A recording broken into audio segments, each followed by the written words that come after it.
Hola amigos, hoy muchos temas. Vamos a empezar con temas internacionales, ¿no? Ya sabéis que yo no suelo tocar estas cosas, pero esto es lo suficientemente importante para que lo veamos. El mercado de deuda arrincona a Reino Unido. La rebelión de los gilts destroza el plan fiscal de Londres. A medida que la tensión se adueña del mercado de bonos de Estados Unidos, con rendimientos escalando nuevamente y apuntando ya al 5% en Estados Unidos, ¿vale? Todas las miradas se han posado de nuevo en la renta fija. Sin embargo, la situación de los títulos norteamericanos ha eclipsado otra subida rampante de los rendimientos de deuda de otra economía en la que ya se habla abiertamente de que puede traer una crisis o al menos consecuencias presupuestarias directas en el corto plazo. Este es el caso del Reino Unido, cuyos bonos están en caída libre, y los conocidos como gilts ya están generando serios problemas para el gobierno y la economía. Me diréis que no es importante. Vamos a seguir leyendo. El rendimiento de los bonos a 10 años ha tocado este jueves el 4,925%, su nivel más alto desde 2008, recordemos, gran crisis mundial, empezada en Estados Unidos, hipotecas subprime y todas esas mierdas, y extrapolada al resto del mundo después. Su nivel más alto desde 2008, tras subir 20 puntos básicos en cuestión de 3 días, la famosa prima de riesgo. El interés de los bonos a 30 años ha subido incluso más, hasta el 5,471%, alcanzando sus cotas más altas desde 1998. Desde 1998, o sea, la anterior crisis. La crisis anterior a la de 2008. Que empezó, si no recuerdo mal, empezó en el 94, 95, ¿no? Sí, por ahí. 94, 95, 96, por ahí. El antiguo miembro del Comité del Banco de Inglaterra, Martin Well, comentaba en una entrevista a Bloomberg que, a pesar de que no se ve una situación comparable a la caída inapelable de los gilts con el mini presupuesto de Liz Truss que obligó a su marcha del gobierno, sí que ve algunas similitudes con la crisis de deuda de 1976, la famosa crisis del petróleo, que nos trajo toda esta mierda neoliberal, ¿no? En aquel entonces, al igual que ahora, la libra se redujo de la mano de los bonos. Solo esta semana la libra esterlina se ha dejado un 1,7% en el intercambio con el dólar. Por regla general, unos rendimientos más altos de la deuda respaldan la moneda. En 1976, esta combinación acabó con el margen presupuestario del gobierno, obligando a pedir un rescate al Fondo Monetario Internacional.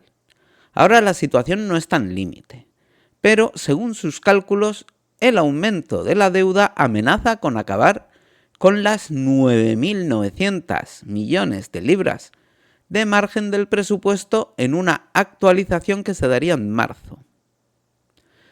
En la presentación de su presupuesto, la ministra de Hacienda, Rachel Reeves, prometió que iba a financiar con ingresos fiscales el gasto público, al menos en buena medida.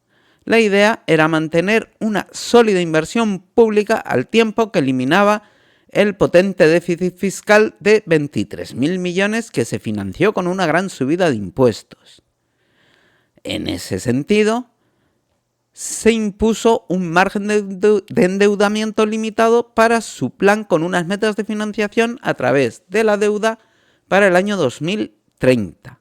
Un margen muy estrecho que da solo esas 9.900 millones de libras. Un compromiso que el mercado de deuda podría tumbar si los bonos sigan su comportamiento actual y que obligaría a dos posibilidades: ignorar esos límites y volver al déficit, o ajustar las cuentas con recortes de gasto o subidas de impuestos. Más aún. Estoy un poco acatarrado, o sea, perdonadme si... Los intereses de deuda juegan un rol totalmente decisivo en el equilibrio presupuestario de la nación europea. No en vano, el gobierno paga en intereses más de 100.000 millones de dólares al año. Nosotros pagamos más. Con nosotros me refiero a España como nación. El gobierno paga en intereses más de 100.000 millones de dólares al año. Es por ello que el Deutsche Bank estima que los nuevos préstamos del Reino Unido serán de 10.000 millones de libras, más alto de lo que se esperaba cuando Reeves presentó su presupuesto. Mientras que Dan Hasson, de Bloomberg Economics, estima que el coste adicional del aumento de los rendimientos será de aproximadamente 12.000 millones. Una diferencia que está sacudiendo esos recuerdos. Y, aunque la situación no sea tan mala, desde luego abren la puerta a una nueva fuente de inestabilidad económica para Londres. Los gilts encienden las alarmas de Londres. Evolución del rendimiento de los bonos a 10 años de Reino Unido en puntos.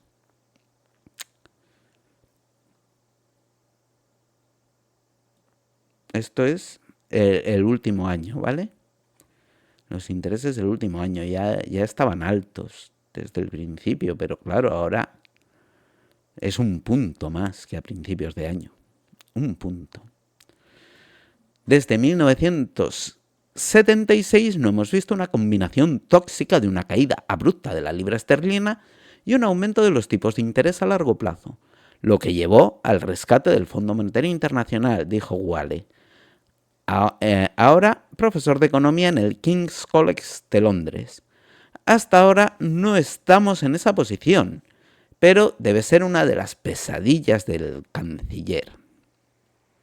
Desde PIMCO, el mayor inversor de bonos del mundo, con 2 billones de dólares bajo gestión, creen que la ministra de Hacienda deberá encontrar más dinero para salvar esta situación.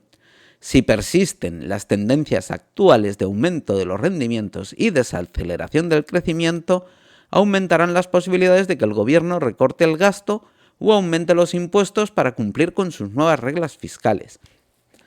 A ver, aquí hay que decir que el presupuesto del Reino Unido ya efectuó unos recortes sociales brutales, ¿vale? Se embarcaron en una senda de déficit cero y eso hizo que, es que claro, es lo que hablábamos ayer de España. Si gastas mucho más en defensa, como está gastando Reino Unido. Si encima te metes en un objetivo de déficit cero y de endeudamiento cero, pues claro, todo ese dinero que quitas por dos partes tiene que salir de algún lado.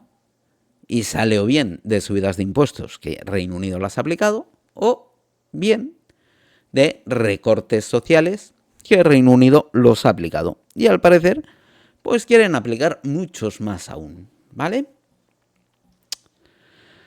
Desde Capital Economics tienen claro que el giro en el mercado de bonos sí tendrá un impacto para los presupuestos.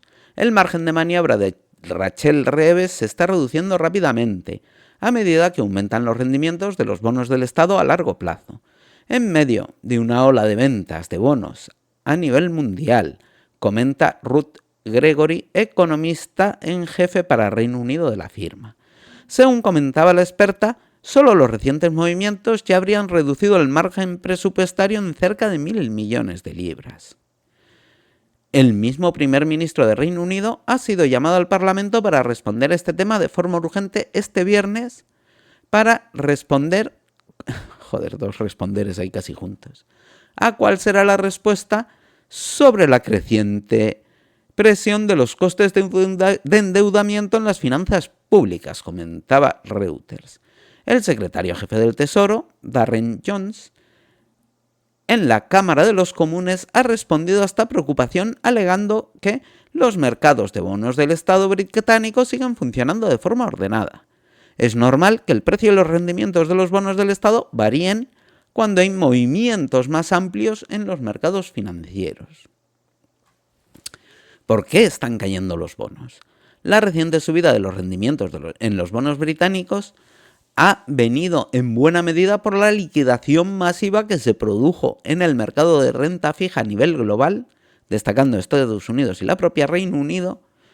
Al menos eso es lo que piensan expertos como Chris Turner, analista de ING, que explica en su último informe que la liquidación del mercado de bonos global tocó una fibra sensible en el mercado de bonos del Estado. Además, la ampliación de diferencial impulsó a los inversores a reducir su posición en la libra esterlina. Michael Tucker, analista de la firma neerlandesa, explica que esto justifica plenamente los máximos de 1998, pues aunque creemos que estructuralmente deberían ser más bajos, hay factores que impedirían que los rendimientos caigan al menos durante un tiempo. Tucker concretamente habla de unas estrellas que se están alineando contra la deuda británica. Entre los factores destacan las ambiciones de gasto del Partido Laborista. ¿Pero qué tontería están diciendo? Bueno, las ambiciones de gasto del Partido Laborista, la inflación persistente, las tasas más altas en Estados Unidos y las presiones de la oferta. ING da por hecho que habrá una oferta muy elevada por el gasto del gobierno laborista, pero también por la continua regulación cualitativa del Banco de Inglaterra. Esto último es especialmente importante, dado que para combatir la inflación el Banco Central ha optado por utilizar su balance de forma más agresiva que otras instituciones. En este sentido, al reducir cerca de 100.000 millones de libras el mismo al año el mercado se encuentra con una pérdida de un gran actor para absorber toda esa oferta de bonos que ahora deberá tomar el mercado. O sea, el mismo Banco de Inglaterra se ha quitado de encima 100.000 millones de libras esterlinas de deuda inglesa que tenía, ¿no? Pues fijaros. O sea, las economías de los países trabajando en contra de los propios países.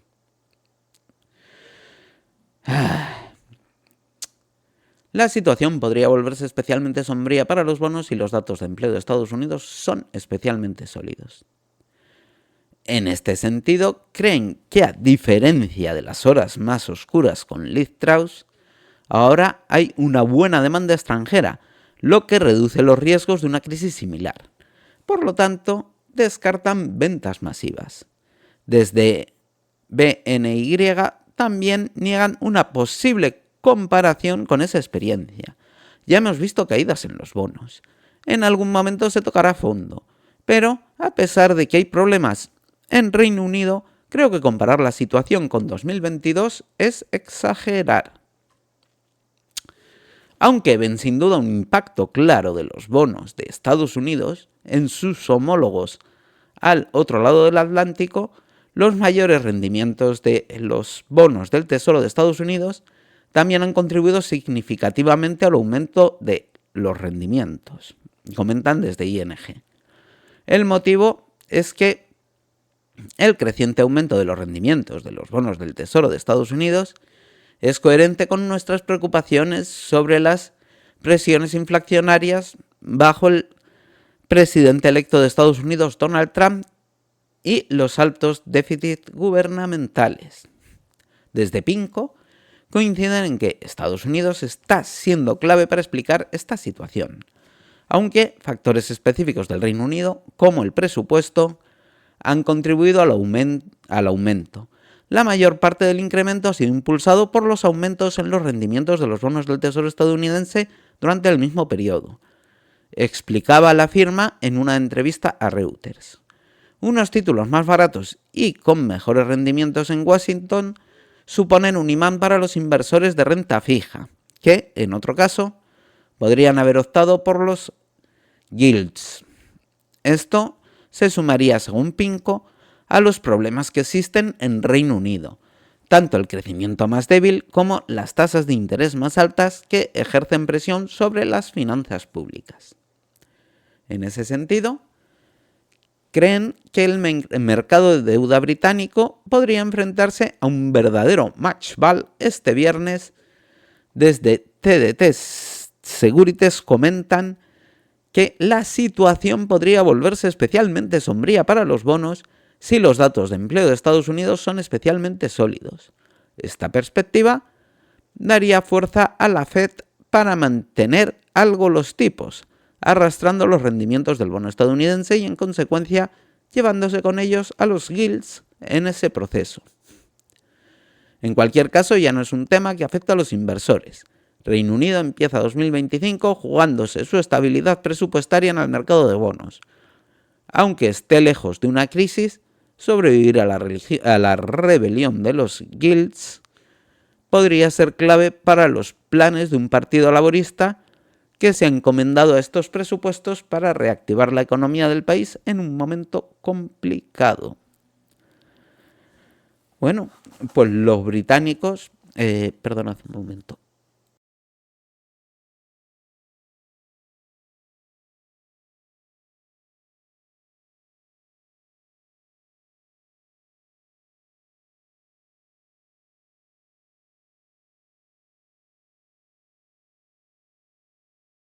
Ya estoy. Pues los británicos se enfrentan a una crisis de deuda.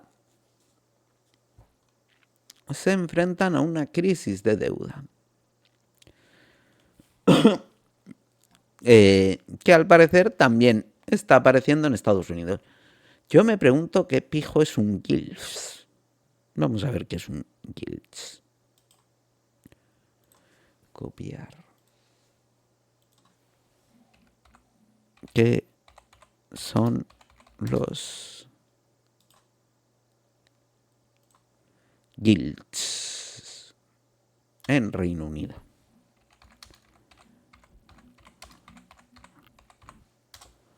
A ver. Ah, son los bonos del gobierno. Vale. Ya está. Era lo que creía, pero por si acaso. Bueno, pues como vemos, yo creo que es muy preocupante esta noticia, ¿vale? Yo creo que es muy preocupante y se nos ha ido todo el tiempo que tenía previsto para el vídeo de hoy. De todas maneras, quiero comentar, aunque sea a modo de apunte, esta otra noticia. El resto, si queréis, lo dejamos para mañana. Óscar Puente plantea un abono único para el transporte público en toda España a partir de 2026. No me parece mala idea, según cómo se plantee, claro, ojo, según cómo se plantee. El ministro anuncia su intención de crear un billete que permita viajar por todo el país a cambio de una cantidad mensual. Una mayoría de ciudadanos ve bien que haya un abono único para todos los transportes del país. Óscar Puente quiere crear un abono de transportes único y común para todos los medios de transporte públicos en España. El ministro de Transportes ha anunciado este jueves en un desayuno informativo que su intención es que este billete, que en principio tendría el mismo funcionamiento que los bonos autonómicos actuales, viajes ilimitados a cambio de una cantidad mensual, esté operativo a partir de 2026, o sea, a un año vista. El objetivo y el reto en 2026 es implantar el billete único en España, algo que tiene Alemania, que tiene allí ventajas y desventajas, y fallos que nos permiten aprender, ha explicado el ministro en un desayuno del Foro de la Nueva Economía. La idea fue propuesta hace más de un año por Greenpeace, siguiendo los programas que ya tienen países como Alemania o Austria. Tras lanzar la idea, la organización publicó una encuesta según la cual 3 de cada 4 ciudadanos considera que sería una medida útil. La ONG ha celebrado este jueves el éxito de su propuesta, según ha comunicado. La medida se anuncia cuando las ayudas al transporte público que se instauraron a raíz de la pandemia están a punto de empezar a decaer, según recuerda Greenpeace. La previsión actual es que se acaben tras el primer semestre de este 2025. La gente quiere soluciones para cubrir sus necesidades fundamentales como la movilidad, contribuyendo a la lucha contra el cambio climático. El transporte público es un pilar fundamental para reducir las emisiones de CO2 y disminuir la dependencia de los vehículos privados, ha valorado Cristina Arjona, coordinadora de movilidad de Greenpeace. Esta propuesta de abono único es la consecuencia lógica a los descuentos temporales del transporte público que se han realizado estos últimos años y al periodo de transición que se presenta en el 2025. Ahora necesitamos que todas las administraciones, ayuntamientos y comunidades autónomas también colaboren para que sea una realidad lo antes posible. La propuesta de puente presenta varios retos. El primero de todos, que el transporte público en su conjunto depende de las tres administraciones, local, autonómica y nacional, que se tendrán que poner de acuerdo. Los trenes suelen ser competencia del gobierno central, el metro, los autobuses interurbanos de las comunidades autónomas o consorcios liderados por ellas, y los autobuses urbanos de los ayuntamientos. ¿Qué os parece? ¿Qué os parece a vosotros esta propuesta de transporte público, un único bono, transportes? A mí me parece una buena idea, una buena medida, y habrá que ver cómo se hace. A mí, yo ya os lo he dicho muchas veces, no me gusta la idea de que sea gratis para todos, porque hay quien lo necesita y quien no lo necesita. Entonces, este bono, pues sí que puede estratificar, sería, ¿no? A la gente por recursos, por edad, por uso de transporte público. Y a mí me parece una buena medida. Me parece una buena medida. Según cómo se plantee. Luego tenía otras noticias, pero ya las vamos a ver mañana, ¿vale? Así ya sabéis cómo. Os lo voy a resumir ahora. Así ya sabéis cómo va a ser el vídeo de mañana. Y el vídeo de mañana, si queréis, le veis o si no, no. ¿Vale? A ver. Empezaríamos. El ingreso mínimo vital cubrió a 674.000 hogares al cierre del año, tras reconocerse un 26% más de prestaciones. Ojo, ¿eh?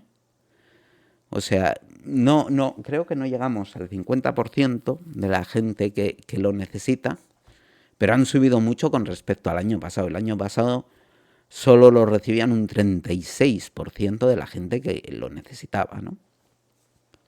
Luego, esta noticia, el precio de la vivienda nueva en Valencia sube un 80% y el alquiler un 78% en los últimos 5 años. Ojo. Y más de vivienda. La rentabilidad de la vivienda sube al 7,2%. Estas son las ciudades más atractivas para invertir. Seguimos con el tema de siempre. Y seguimos. Los activos inmobiliarios protagonizan las carteras de los grandes patrimonios. ¿Qué os parece? Los beneficios fiscales de las SOCIMIS también se toman en consideración. Ya sabéis que los inversores en vivienda no pagan impuestos, amigos. No pagan impuestos.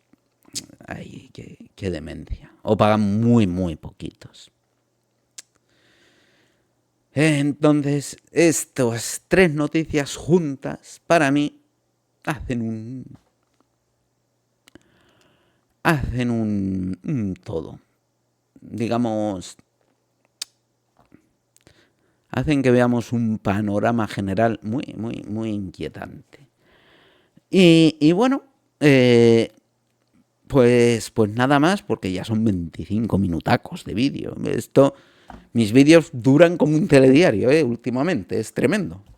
Es tremendo. Y ya sabéis que mi asesora en redes sociales me dice que no pueden durar tanto. Que no puede ser. Yo no le hago caso. Y bueno, pues a lo mejor así me va. A lo mejor así me va. Y por lo demás, nada más, ya sabéis, suscribiros, dadle me gusta. Y mañana pues tocaremos un poco de vivienda y tocaremos algún otro tema más. Hasta mañana.